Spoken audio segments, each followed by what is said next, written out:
when we first started dancing with the what ifs on this film, it was a very natural process where it was just the four of us and then our writer Erica Rivinoja sitting in a small room in Sony throwing ideas onto the wall. Yeah. And the intimidating factor very quickly just became... It just kind of went away as we just started playing and did what we always done. You know, you start with things of like, well, Yeah. what would I want to see? What Right. Evolution of character or environment? What if we went this way? What if we went that way? And then, what is the story? What's the the emotional story that we can weave Right. in that? Yeah. We knew we wanted to change the genre of the film. So the first film being a disaster movie, felt that we've done that, told that story. We don't need to go back there again. So. While we were making Cloudy 1, we had a whole ending, which was a monster movie ending, with this zombie food attacking the citizens of Swallow Falls and a giant food Flint monster. was battling a giant food head that was trying to protect the machine. And it was offering him meat girls and like, we can rule the world. Yeah, and, it had a donut eyeball and bacon lips. And the movie was 2.5 hours long, and the executives said no, no. So that was all on the floor, and so we were like, well, what if we did that? Like, we didn't have room for it in Cloudy 1, but what if we started there? So the idea of a monster movie became real exciting to us, and I think as far as like the Flint story, we had sort of taking him emotionally to being like a 14-year-old kid. Like, he's kissed a girl, he's got friends now, he's sort of established in his community. We wanted to scatter that and give him an opportunity to not be the weirdo.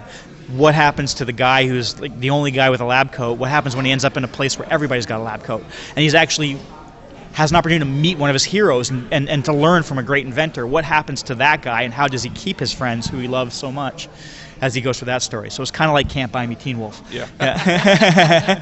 We always think of 3D as like looking into the shoebox, like looking into the screen rather than things like coming out at you. And, thinking of it as in like, deep space, it's I think 3D works better when you're thinking of it like that. And I don't know how other films do it, but we bring Vaughn, who's our 3D lead.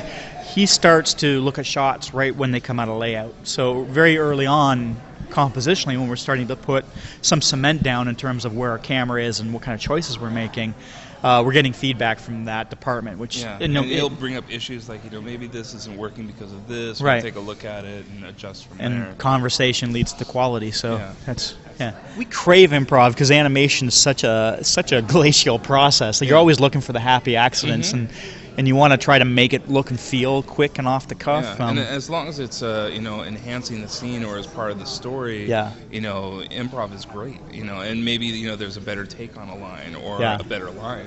And it's not just Bill. It's like all of our actors have been amazing at sort of picking up the ball and running with their characters.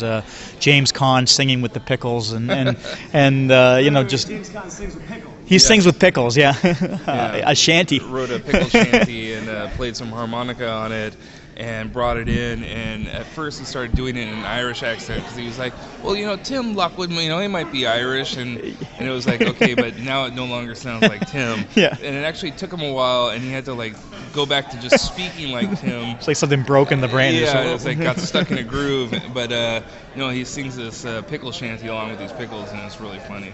Terry Crews has stepped into the role of Earl. Mr. T, for whatever reason, did not return, and Terry Crews is doing a great job as Earl. Oh, he's fantastic, How did you guys feel with the loss of Mr. T? Well, being fans of Mr. T, it was a little bit sad that he wasn't returning, but Terry Crews has... When he stepped into the role, it was like, wow, first time in the room with him, it's like, you can actually make your chest hair wiggle. I mean, like, I can't do it, I have to jump up and down. Right, Kind of fits with the new modern day Mr. T. And he's a giant cartoon character. I mean, like, he's like, and I say this because he's not around. Like, there he is. No, wrong. But I mean, like, he is so animated and so gregarious and just like out there, and he's like such a big personality. It's so fun just to be with him in the room. And also great sense of humor. And also, it's so funny. He naturally slipped into Earl. We told him, please don't do an impersonation of Mr. T, but just try to be Earl. And, it was amazing how close he actually is to sounding like Mr. T. And when you look at, like, some of his roles, like, you can tell that he's a father, and he's got 5 children?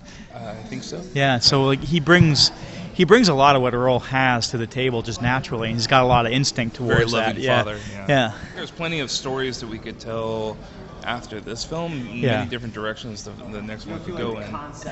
You know, I really think the great thing about Cloudy is that because what Kris and Phil sort of presented with the first film was a very genre-driven platform, if you switch that genre, you could probably keep telling these stories because the characters are so relatable and gettable in terms of their Muppety joy. I mean, they're just funny things, you know? I mean, like, they're such funny characters that I think you could put them into a spy movie and probably have just as much fun. Right.